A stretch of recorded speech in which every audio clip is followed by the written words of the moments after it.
In this group of lectures, we will study style for scientific writing.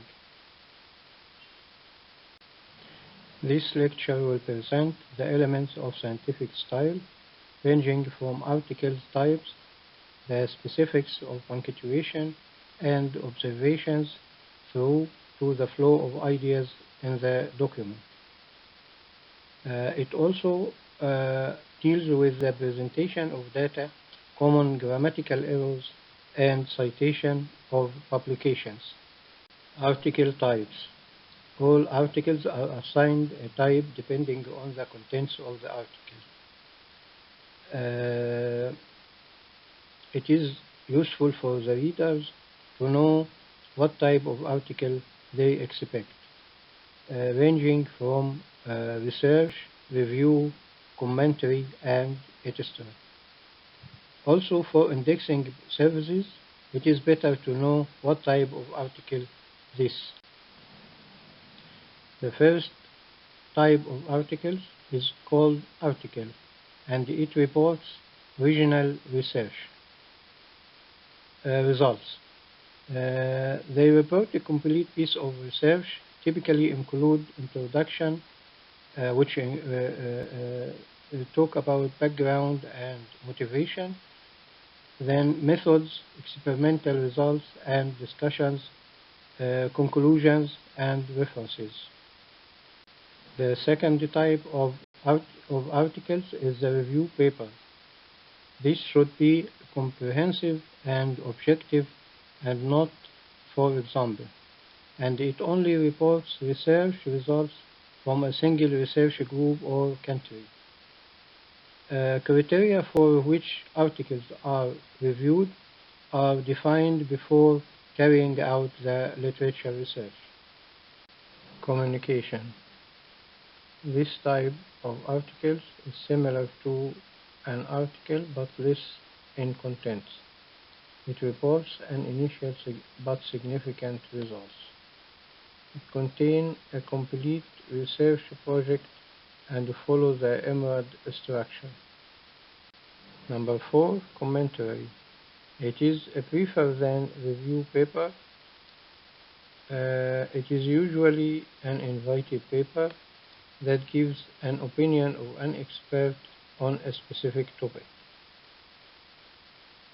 It should highlight the most significant papers and milestones in the subject area.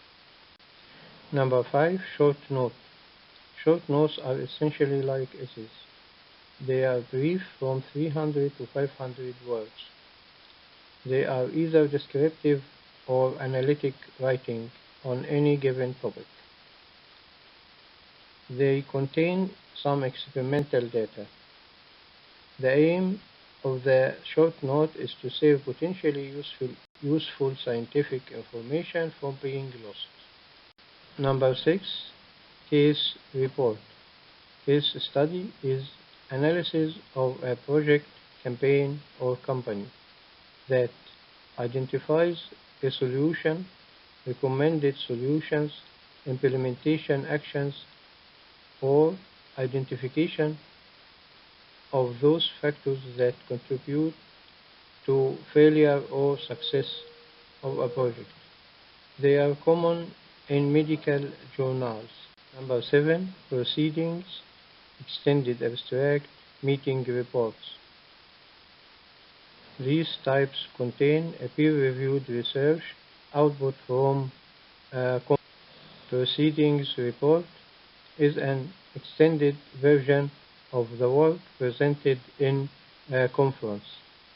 Extended abstracts are submitted to a conference in advance and extended during the presentation. Meeting reports comprises a summary of material presented at the conference. 9, comment and reply. If the reader wishes to publish feedback about a specific paper, they can submit a comment. Typically, Before publication, the authors of the original paper will be given the opportunity to respond, and both comments and reply will be published together. Article titles. There are some points that authors should keep in mind. The title conveys the main topic of the research and normally include the principal results. The title should be concise, descriptive, and grammatically correct. Periods should be avoided, and instead authors can use commas, colons, or in dashes.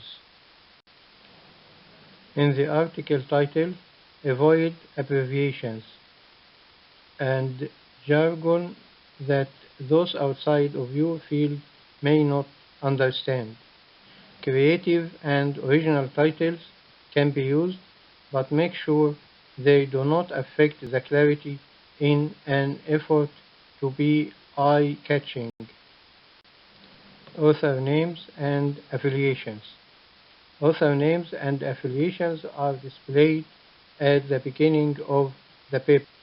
More details about qualifications for the authorship and author rules are given in the section on the author contributions. Incorrect information can mean or lead to a number of problems. Author names and affiliations. Usually, the publisher attempts to verify the author identities. Misinterpreting affiliations is extremely serious and may constitute fraud. Affiliations should be the one the authors had at the time of the work was carried out to identify the authors. Authors may also add current affiliation as a special note in the front matter. Abstracts. It is a summary of the entire paper and can be up to 200 words long. It gives background and motivation of the paper, a brief description of the methods, the principal results, then conclusion or interpretations. The abstract should contain only a single paragraph. The abstract must be self-contained. Any abbreviations used must be defined in the abstract. Citations of previously published papers are not required in the abstract. The abstract, along with the title, is the first part of your paper that someone will read. It must give them a good overview of all major aspects of the work carried out. The abstract must be informative and comprehensive. Writing processes. In general, we use a design process to creatively solve complex problems. Similarly, we use a writing process to create complex documents. In every case, there are steps or stages. These processes are often iterative, which means returning to the previous stage in the process from time to time. The more complex the task, the more iteration might be needed. The writing process must begin with understanding the problem you are trying to solve, which means understanding the assignment you have been given, the specifications of that assignment, the objectives you are meant to achieve, and the constraints you must work within. All these are referred to as task analysis. This diagram illustrates the technical writing process diagram. The process sequence starts with pre-writing, planning, drafting, reflection, peer or tutor review, then the revision stage or state, then the proofing and proofreading, editing. The other light arrows represent some kind of feedback during each stage in the writing process.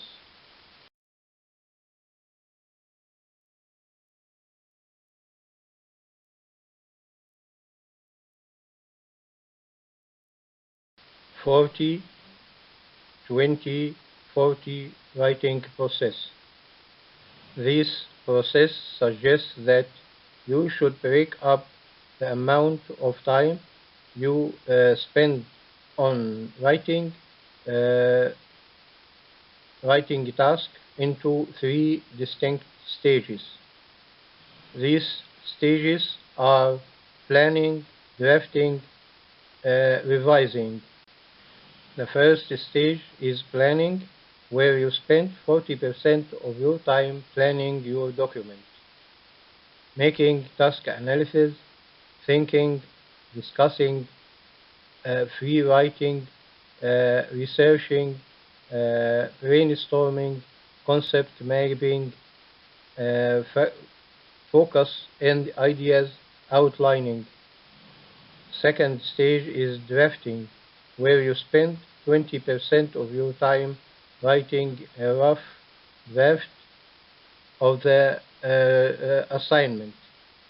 The third stage, revising, where you spend 40% of your time revising and editing, proofreading of your document.